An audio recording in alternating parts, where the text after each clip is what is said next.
इस क्वेश्चन का एक छोटा सा कॉन्सेप्ट है, पहले आप बनाओ फिर हम इस क्वेश्चन को सोल्व कर रहे हैं। ये क्वेश्चन देखो, एसएससी फेज 7 में पूछा गया, जो अभी लेटेस्ट क्वेश्चन है। पहले आप इसे ट्राई करो और अगर नहीं बन रहा है तो आप इस वीडियो को देखो। एक पुराना एचपी डेस्कटॉप प्रिंटर 4,800 रुपये में खरीदा जाता है और इसकी मरम्मत पर 500 रुपये खर्च होता है। यदि इसे 6,360 रुपये में बेचा जाता है तो इसका लाभ प्रतिशत ज्ञात कीजिए। देखो, उस प्रिंटर की कीमत कितनी थी? प्रिंटर की जो कॉस्ट प्राइस थी, सीपी था 4,800 रुपये। कहा यह गया है कि इस पर 500 रुपये का खर्च हुआ, मतलब कि इसको ठीक करवाया होगा। तो ये ठीक करवाया कितने रुपए लगे? 500 रुपये लगे। ठीक है। अब ये ध्यान रखना कि कोई भी चीज़ पर रिपेयरिंग का जो भी खर्चा आता है वो उसके कॉस्ट प्राइस पर ही इंक्लूड होता है। ठीक है।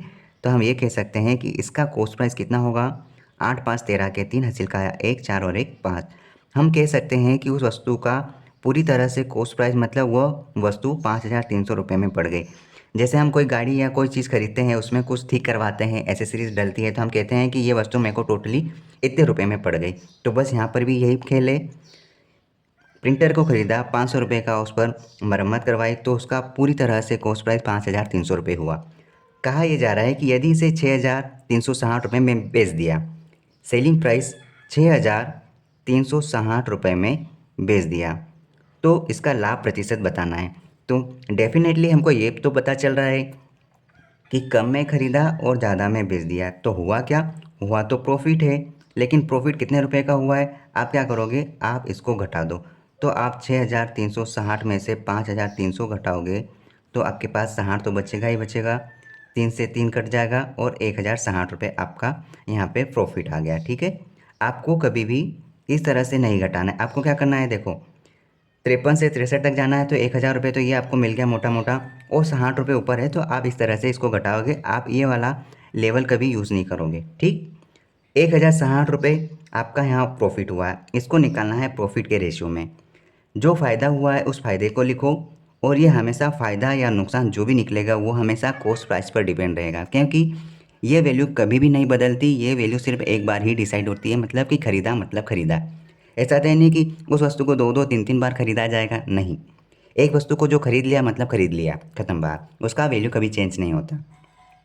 तो जो भी प्रॉफिट या लॉस होगा उसके बटे में आप लिखोगे 5,300। आपको प्रतिशत निकालना है। याद रखना, किसी भी वस्तु या फिर किसी भी संख्या का प्रतिशत निकालते हैं तो उस संख्या में 100 का गुणा करेंगे, तब जाकर वह आंसर प्रतिशत में आएगा। ठीक है। इसका आंसर देखो क्या आएगा। आप 0 से 0 काट दो इस प्रकार से। अब देखो, 53 का डबल मेरे को दिख रहा है 106 होता है, मतलब कि इसका डबल हो गया, और ये 0 है तो 0 आप लगा दो। तो आपका आंसर क्या आया? 20%, मतलब कि उसको 20% का लाभ हुआ। Option D is the right answer. इस प्रकार से आप छोटे छोटे कॉन्सेप्ट को बिल्डअप कर सकते हैं और अपने कॉन्सेप्ट को मजबूत कर सकते हैं, मैथ्स की तैयारी को बेहतर बना सकते हैं। इस वीडियो में सिर्फ और सिर्फ आपको प्रीवियस ईयर के क्वेश्चन ही मिलेंगे।